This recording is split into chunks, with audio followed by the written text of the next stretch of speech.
Primeira carta aos Tessalonicenses, capítulo 3, do versículo 1 ao 5 e depois do versículo 11 ao 13. Por isso, quando não podemos mais suportar, achamos por bem permanecer sozinhos em Atenas, e assim enviamos Timóteo, nosso irmão e cooperador de Deus no Evangelho de Cristo, para fortalecê-los e dar-lhes ânimo na fé, para que ninguém seja abalado por estas tribulações. Vocês sabem muito bem que fomos designados para isso, e quando estávamos com vocês, já lhes dizíamos que seríamos perseguidos, o que realmente aconteceu, como vocês sabem. E por essa razão, não suportando mais, enviei Timóteo para saber a respeito da fé que vocês têm, a fim de que o tentador não os seduzisse, tornando inútil o nosso esforço. Que o próprio Deus, nosso Pai, e nosso Senhor Jesus preparem o nosso caminho até vocês. Que o Senhor faça crescer e transbordar o amor que vocês têm uns para com os outros e para com todos, a exemplo do nosso amor por vocês. Que Ele fortaleça o coração de vocês para serem irrepreensíveis em santidade diante de nosso Deus e Pai, na vinda de nosso Senhor Jesus com todos os seus santos. Queridos, é maravilhoso a gente perceber esse cuidado de Deus por nós, através, nesta carta do apóstolo Paulo. Assim como Deus usou Paulo, Deus tem usado seus servos até os dias de hoje, para nos trazer a sua palavra. E o contexto dessa carta aos Tessalonicenses, aliás foram duas, a primeira aos Tessalonicenses e a segunda carta aos Tessalonicenses, era um contexto em que Paulo estava escrevendo para os cristãos, de uma região, Tessalônica, que estavam passando por perseguição. E essa perseguição, os irmãos podem entender o seu significado e traduzi-lo por todo tipo de tribulação que alguém pode causar na vida de outro. Talvez a gente não compreenda muito bem a palavra perseguição religiosa, até porque a gente vive num país livre. Mas tribulação a gente começa a entender, a gente sabe muito bem o que é uma tribulação. E tribulação na nossa vida pode vir de duas origens. Primeira, por tentação, quando é do próprio inimigo das nossas almas, o próprio Satanás, ele tenta nos roubar a paz, nos destruir. Ou por provação, que é quando o próprio Deus permite que alguma coisa venha acontecer, nos trazendo alguma instabilidade, justamente o contrário àquilo que Deus nos dá. Deus nos dá estabilidade, mas às vezes Ele permite que alguma circunstância de instabilidade ocorra na nossa vida. Quando isso acontece, a Bíblia traduz por provação. A provação tem por objetivo fazer crescer a nossa fé. A provação tem por objetivo nos fazer amadurecer na nossa vida cristã. E Paulo busca incentivar os cristãos a permanecerem firmes na fé, justamente porque ele sabia que alguns estavam sendo perseguidos, alguns estavam sendo atribulados por serem cristãos. E ele vem orientar os cristãos daquela igreja, e nós podemos nos apropriar dessa orientação hoje, acerca de como desenvolver de uma forma prática a nossa espiritualidade, ou seja, o nosso viver cristão. E aí ele mostra 3 necessidades básicas na vida de um cristão. A primeira delas é ser amoroso para com o seu próximo. E aí não importa a proximidade desse próximo, ou seja, você tem que ser amoroso para com as pessoas. Ele fala do encorajamento, e de um encorajamento que vem não por palavras humanas de incentivo, e que às vezes não tem poder. Eu já passei por dificuldades na minha vida, em que ouvi de algumas pessoas para que eu pudesse ter coragem, que eu tivesse força, que as coisas haveriam de mudar. Mas muitas vezes essas palavras, diante do poder da situação, do tamanho do problema que a gente está passando e na nossa visão de mundo, essas palavras são inócuas, essas palavras não têm poder nenhum, não são efetivas. Mas quando a gente recebe a palavra de Deus por meio da boca de alguém, é diferente. E é justamente o que Paulo estava fazendo. Ele leva para aquela igreja por meio de carta, encorajamento, mas um encorajamento pela palavra de Deus. E a terceira necessidade básica que ele aponta na vida de um cristão é a oração. E uma oração não como muitas vezes nós fazemos. Ele fala de qualidade e ele fala de quantidade. É orar muito e orar bem. E nós vamos tratar desses assuntos aqui. Como que Paulo aborda esses assuntos? Quando ele fala que a primeira necessidade é ser amoroso para com as pessoas, independentemente da proximidade que elas têm, a gente consegue perceber que essa, de fato, sendo o amor, uma das maiores necessidades. E a gente conhece bem a necessidade do amor, porque nós sentimos muito, sofremos, quando não somos amados. Eu tenho certeza que todo mundo aqui já passou por algum momento na sua vida em que se sentiu só, ou quando não se sentiu só, pelo menos não se sentiu amado por alguém. E é muito triste quando a sensação de não ser amado é também uma sensação de um amor não correspondido. Você ama alguém, você se doa para essa pessoa e você se esforça ao máximo para agradá-la e você não sente correspondência nesse amor. Paulo vem tratar isso porque aquela igreja era uma igreja amorosa. E aí você pensa, por que ele elogia por ela ser uma igreja amorosa, mas fala que ela precisava aumentar no seu amor?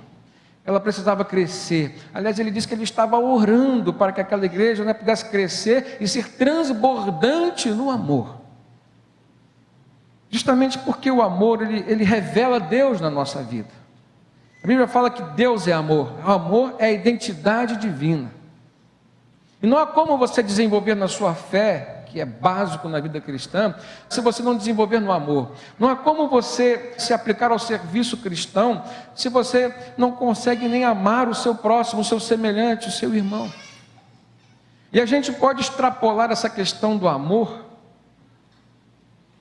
Muitas vezes nós nos atemos à pessoa que está perto de nós, o amor do matrimônio, o amor da família, o amor do pai pelo filho, o amor do irmão pelo irmão. E aí a gente vai para a igreja e a gente olha o amor de um irmão na fé pelo outro irmão na fé, mas a gente pode extrapolar mais ainda. E eu aprendo na vida cristã, pela palavra de Deus, que existem graus de revelação de Deus, ou seja, coisas que Deus reserva para nos ensinar na proporção do nosso amor pelas pessoas. Não só do nosso amor por Ele, numa relação vertical, mas na proporção do nosso amor pelos outros, numa dimensão horizontal. Eu desafio os irmãos, segundo essa palavra do apóstolo Paulo, na verdade eu estou repetindo o desafio que ele fez aos cristãos tessalonicenses, aqui para os cristãos dessa igreja. Precisamos amar mais os outros. Porque quando a gente sente a necessidade de ser amado, a gente sabe o valor que o amor tem. Mas o outro precisa ser amado também. E a gente precisa se render a essa verdade. Agora, como demonstrar esse amor? Talvez seja essa a dificuldade para algumas pessoas, nem todas. Algumas pessoas até amam, mas não conseguem demonstrar esse amor. E eu quero dizer que um amor não demonstrado é como se não fosse amor, porque ele não alcança o coração do outro. Então Paulo fala que a demonstração de amor, primeiramente, vem pelo carinho. No versículo 17 e 18 do capítulo 2, um capítulo anterior ao que nós estamos meditando, 1 Tessalonicenses 2,17, Paulo fala assim: nós, porém, irmãos, privados da companhia de vocês por um breve tempo, em pessoa, mas não no coração, esforçamo-nos ainda mais para vê-los pessoalmente, pela saudade que temos de vocês. Nós quisemos visitá-los. Eu mesmo, Paulo, o quis, e não apenas uma vez, mas duas. Porém, Satanás nos impediu.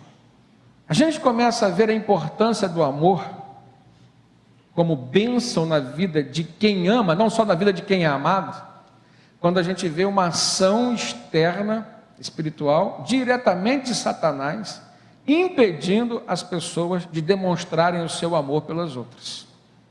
Então, aplica isso na sua vida, irmão. Porque às vezes a gente se acostuma, a gente se acomoda a uma situação de que, o outro já sabe que eu amo, então eu não preciso demonstrar mais.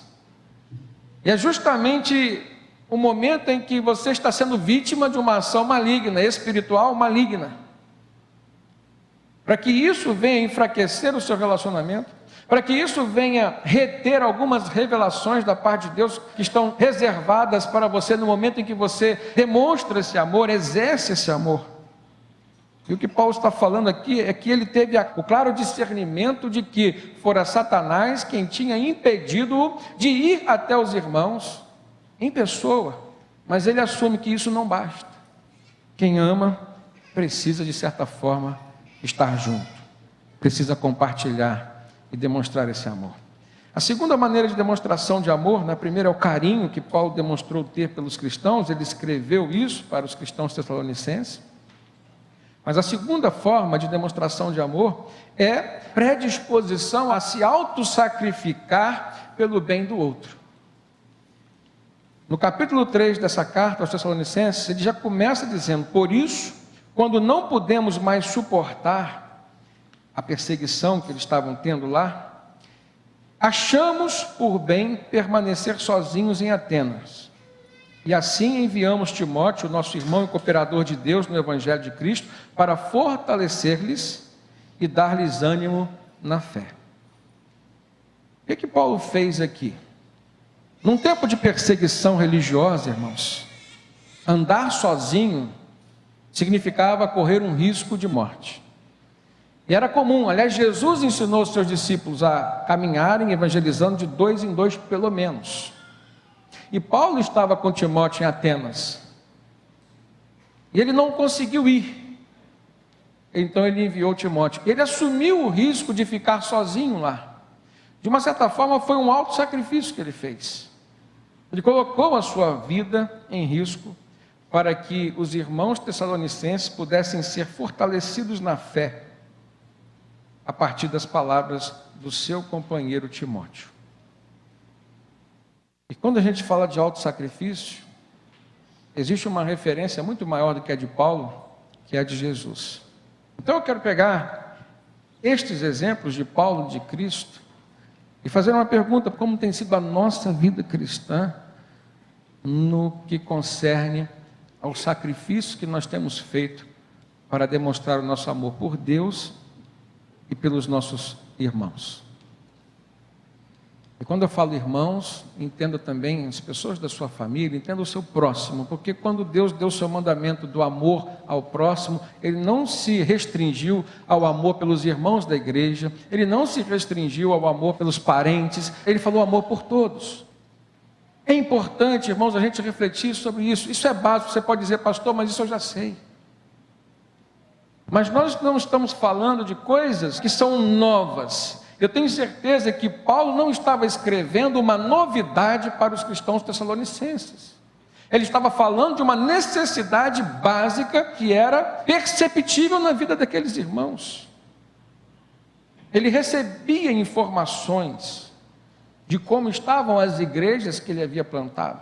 E a partir dessas informações, inspirado pelo Espírito Santo, ele escrevia as cartas. Não havia como visitá-las todas. O que isso tem de uma forma muito prática relacionado com a vida da igreja cristã de hoje, aqui no Brasil, por exemplo? A igreja aqui do Flamboyant.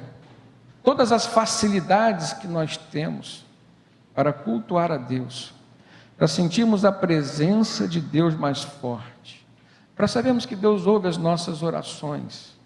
Essas facilidades aí você pode se enquadrar dentro delas, mas ninguém aqui teve que andar a pé mais de pelo menos 5 quilômetros para vir cultuar a Deus nessa igreja. Quando eu era adolescente, meu pai era pastor em Morro do Coco, e eu pude conhecer uma família que andava 25 quilômetros domingo de manhã para chegar até a igreja, para cultuar com os irmãos. Eles traziam a refeição deles, o almoço deles. A vontade deles era de estar ali. Era a igreja mais perto deles. 25 quilômetros. Isso é ou não é um alto sacrifício para você estar com a igreja? Presta atenção, porque não é com Deus. Eles poderiam estar com Deus na casa deles, irmãos. Aliás, nós podemos estar com Deus em qualquer lugar. Aonde nós estivermos, Deus é onipresente. Eles queriam estar com a igreja de Cristo. Eles queriam sentir amor dos irmãos. Eles queriam dar amor aos irmãos. E a questão não é só ser amado, é amar também.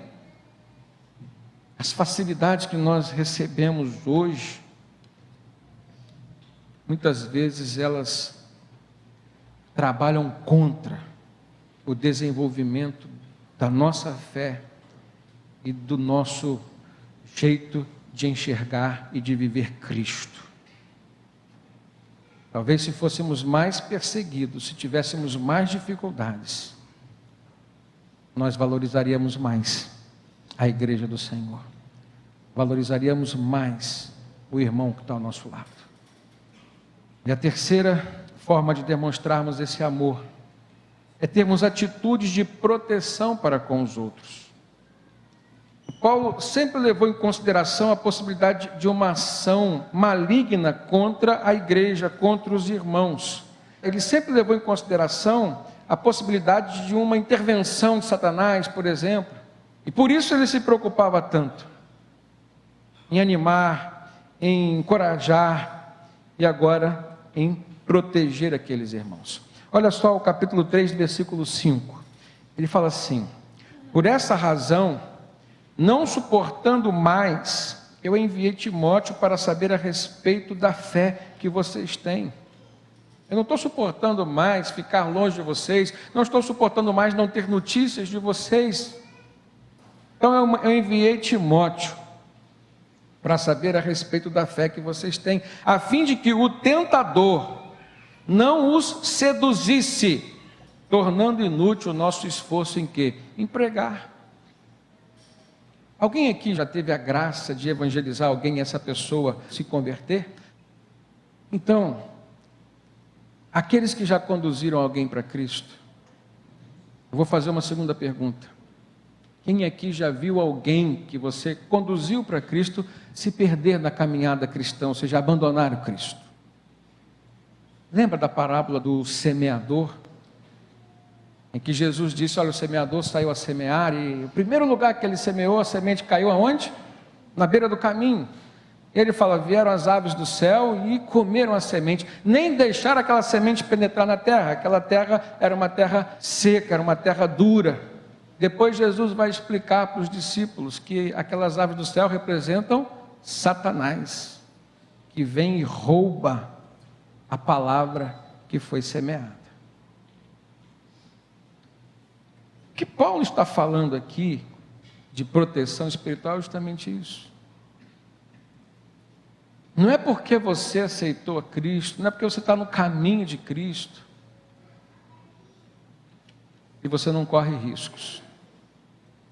Precisamos da proteção de Deus, mas o nosso irmão precisa da proteção de Deus que vem através de nós também. Esse era o cuidado que Paulo tinha. Eu creio que o diabo ele é o inimigo número 1 da obra de Deus. Agora, qual é a obra de Deus, senão a própria vida dos crentes em Cristo Jesus? Eu sou uma obra de Deus, você é uma obra de Deus. O apóstolo Pedro fala sobre isso. Nós somos edificações espirituais, casa espiritual. Nós somos uma obra em construção. E eu percebo, irmãos, que enquanto necessidade nossa, algo que falta em nós para com os outros, vamos pensar assim, o perdão é uma das maneiras de nós nos protegermos e protegermos os outros contra as intenções de Satanás. Se você olhar pelo ângulo, pelo prisma de que a maioria das decepções, das discussões, das discórdias, elas são plantadas muitas vezes de maneira espiritual, se não por Satanás ou pelos seus demônios. E aí você começa a cultivar a mágoa, aí você começa a olhar para aquela pessoa diferente, aí você constrói um muro no relacionamento. Qual é a forma que Jesus ensina de você transformar esse muro numa ponte? De você quebrar essa barreira, senão o perdão. Então o perdão é uma das maneiras que você tem de proteger a si mesmo e ao outro dessa obra maligna contra você e contra o outro e contra um projeto maior de Deus. Por isso que Paulo escreve aos Efésios, capítulo 4, versículo 27, não deis lugar ao diabo. Quando você se permite envolver numa discussão, nem sempre, mas na maioria das vezes você está permitindo, você está dando lugar ao diabo na sua vida. Quando Judas Iscariotes se levantou para trair Jesus, a Bíblia diz que o diabo entrou em Judas. Não vou dizer que o diabo vai entrar num crente, mas que ele vai influenciá-lo, vai. Para fazer muitas coisas que poderão ou levar esse crente à destruição, ou destruir muito das obras de Deus na vida desse crente e para esse crente. Abra sua Bíblia em 2 Coríntios capítulo 2. São 2 versículos, que Paulo, também escritor dessa carta aos Coríntios, fala com relação ao perdão e fala com relação às intenções de Satanás. Ele fala assim: se vocês perdoam a alguém, eu também perdoo. E aquilo que perdoei, se é que havia alguma coisa para perdoar, perdoei na presença de Cristo por amor a vocês. Então o perdão foi a consequência do amor que Paulo tinha. A motivação foi o amor, a consequência foi o perdão. O que corrobora a existência de amor foi a capacidade que Paulo teve de perdoar. E aí ele fala assim: eu fiz isso, perdoei na presença de Cristo por amor a vocês, a fim de que Satanás não tivesse vantagem sobre nós, pois não ignoramos as suas intenções. Agora pare e pense um pouquinho. Talvez você esteja vivendo um momento assim, ele está bem presente na sua memória, mas talvez você já viveu há um tempo atrás de uma tribulação muito grande por conta de uma briga, de uma decepção, de uma traição, e o quanto isso te afetou, o quanto isso te escravizou, o quanto isso fez mal a você. Você pode enxergar o quanto isso fez mal ao outro ou aos outros. E se você tivesse perdoado, como seria mais fácil? Como seria menos doloroso? Quanto tempo você perdeu por não ter perdoado aquela pessoa? É mais fácil a gente compreender quando a gente não é perdoado, quando o outro é devedor nosso. Mas nós, quando somos devedores do outro, a gente precisa enxergar que estamos fazendo mal não só ao outro, mas a nós também. Quando falo devedor, eu falo devedor do perdão, devedor do amor. A palavra de Deus diz: a ninguém devais coisa alguma, a não ser o amor que de Deus recebeste. E não há amor sem perdão. Em 2 Timóteo, capítulo 2, versículo 24, Paulo diz assim: ao servo do Senhor não convém brigar, mas sim ser amável para com todos, apto para ensinar e paciente. Deve corrigir com mansidão os que se lhe opõem, na esperança de que Deus lhes conceda o arrependimento, levando-os ao conhecimento da verdade, para que assim voltem à sobriedade. E aí finalizando: e escapem da armadilha do diabo, que os aprisionou para fazerem a sua vontade. A vontade de quem, irmãos? Do diabo. E cá entre nós, irmãos, tem crente que é contencioso, tem crente que adora uma briga, que adora uma discussão. Não deveria ser assim. Caminhando, irmãos, segundo a direção que Paulo nos dá nessa carta aos Tessalonicenses, além do amor, existe uma outra necessidade básica na vida do cristão, é o encorajamento que vem pela palavra de Deus. E agora eu vou falar para os cristãos que estão passando por algum tipo de dificuldade. Não há nada que nos alivia mais do que uma palavra de direcionamento e encorajamento. Primeiro direcionamento, depois encorajamento.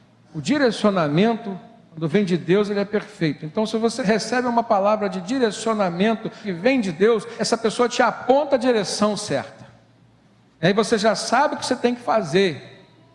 Jesus fez isso com os fariseus, só que os fariseus não foram capazes de obedecer. Jesus faz isso conosco ainda hoje, irmãos. A gente está passando por uma dificuldade, por um problema, por mais simples que seja, a gente ora. Esse é o comportamento de todo crente. E quando a gente ora, Deus responde.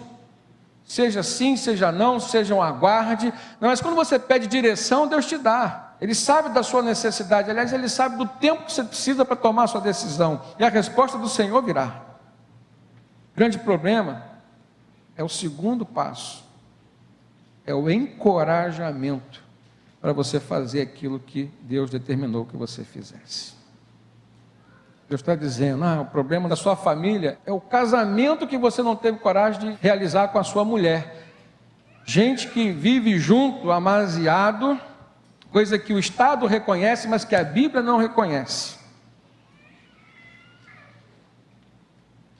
E aí você diz que está faltando, é o casamento. Mas um casamento não de papel, tão somente, é o compromisso.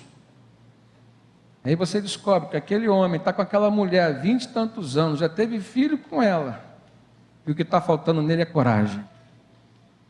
No seu ambiente profissional, Deus te dá uma direção e você precisa confrontar o seu patrão, você precisa confrontar, não desrespeitar, confrontar o seu chefe, falar uma verdade para ele, dê o que der, consequência que for. Deus te dá a direção, e você precisa de coragem para seguir no caminho que Deus te apontou. Então Paulo manda palavras de encorajamento para aqueles cristãos. Uns estavam passando por provações, tribulações, inquietações da alma. No versículo 3 e 4 de 1 Tessalonicenses capítulo 3, texto que nós estamos meditando, ele fala assim: para que ninguém seja abalado por essas tribulações, vocês sabem muito bem que fomos designados para isso. Quando estávamos com vocês, já lhes dizíamos que seríamos perseguidos. O que realmente aconteceu, como vocês sabem. Mas não era por causa da perseguição que Paulo calava sua boca. Ele nunca se calou. Porque ele foi designado para falar. Ele foi designado por Deus para testemunhar. E para isso que todos nós fomos designados, irmãos. Chamado de Cristo para nós compreende o nosso testemunho e a nossa fala. A mensagem que sai pela boca e a mensagem que sai pelo jeito de você viver. A melhor forma de você levar uma palavra de Deus para alguém, para encorajá-lo, é com o seu próprio exemplo de vida. Eu preciso cuidar da minha vida, para que eu possa ser capaz de cuidar da vida do meu irmão. Não é assim? E se eu não cuidar da minha vida, que autoridade eu vou ter para demonstrar o cuidado pela vida do meu irmão? Tiago, apóstolo, ensina que essas provações, elas nos fazem crescer e amadurecer. Tiago, capítulo 1, versículo 2, diz assim: meus irmãos, considerem motivo de grande alegria o fato de passarem por diversas provações. Agora, como que você recebe essa palavra como uma palavra de encorajamento? Aí ele explica por quê. Pois vocês sabem que a prova da sua fé produz perseverança. E a perseverança deve ter uma ação completa, a fim de que vocês sejam maduros e íntegros, sem lhes faltar coisa alguma. É que Tiago está explicando. A provação vai te fazer crescer. Dói, mas te faz crescer. te leva a ser íntegro. Você não vai querer fazer com os outros a maldade, ou o erro, ou a desonestidade que alguém está fazendo com você. Está sendo provado, tendo que suportar, e isso vem para te fazer sentir por dentro a dor que uma traição causa, a dor que uma maldade, uma palavra maldita traz, para que você não venha replicar isso para os outros, e para você ver o quanto que a mão de Deus é capaz de te sustentar, de te fazer ficar de pé, nesses momentos difíceis que você está passando. O apóstolo Paulo, em Romanos 5:3, ele fala assim: não só isso, mas também nos gloriamos nas tribulações, porque sabemos que a tribulação produz perseverança. Perseverança produz um caráter aprovado, e o caráter aprovado produz esperança, e a esperança não nos decepciona, porquanto o amor de Cristo está derramado em nossos corações por meio do Espírito Santo. E para fechar, a terceira necessidade básica na vida de um cristão, Paulo mostra para aqueles cristãos que é muita oração.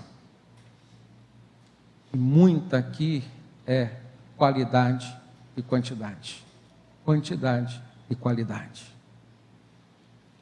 Não é pelas vezes que você ora, mas é pelo que você ora, ou pelo que você fala, pelo que você espera nas suas orações. E Paulo ressalta aqui algumas marcas da oração eficaz, a oração que tem efeito, que produz efeitos. Olha no texto comigo, 1 Tessalonicenses 3, agora para finalizar, versículo 9 e 10. Paulo fala assim: como podemos ser suficientemente gratos a Deus por vocês, por toda a alegria que temos diante dele por causa de vocês? Noite e dia, com perseverança, oramos, para que possamos vê-los pessoalmente e suprir o que falta à sua ou à vossa fé.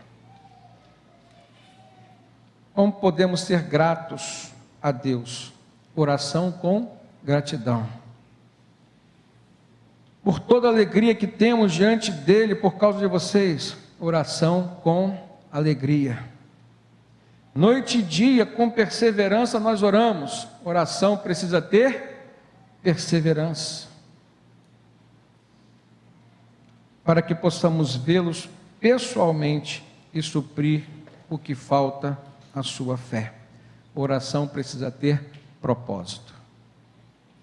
4 coisas que a nossa oração precisa ter, para ter qualidade e eficácia: gratidão a Deus, alegria apesar das dores e dos sofrimentos, perseverança e propósito. Você tem orado com propósito? Quais têm sido os propósitos da sua oração? E Paulo diz que o próprio Deus, nosso Pai e nosso Senhor Jesus, preparem o nosso caminho até vocês, e que o Senhor faça crescer e transbordar o amor que vocês têm uns para com os outros e para com todos, a exemplo do nosso amor por vocês.